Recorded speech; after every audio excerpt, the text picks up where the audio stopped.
台南正统罗里门圣母庙11号举行安坐40周年庆以及天上圣母祭奠仪式，由圣母庙主委王建言主持，包括议长郭信良等各界贵宾陪坐。上午10点，伫优雅祥和国家演奏声中，完全依照古礼向妈祖上香，行3跪高叩首，场面庄严隆重。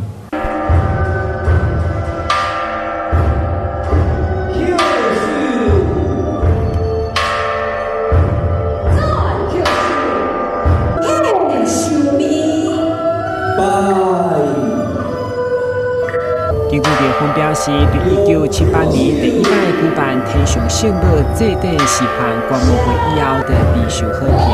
虽然每一档拢会举办，祈求风调雨顺、国泰民安。而今年嘛邀请全国500间有奖交配间有6000多位代表参加，并会设开650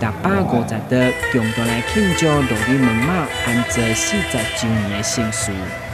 罗里门圣母庙啊，是一间历史非常悠久的妈祖庙啊。阮今仔这大家是第3次重建，阮这是从北京紫金城，今仔日是40周年庆，第3次重建40周年庆。阮来大家向阮妈祖来祝寿。你来看，阮今仔日办着随着周朝的鼓励，来咧进行，甲阮妈祖进迄个祝寿安尼。甚至阮今仔日因邀请咱台湾省加一寡有奖贵宾来，总共有办650地，650地，欢迎大家来遮，圣母庙罗里门妈庇佑互咱大家咱大趁钱，身体健康，合家平安。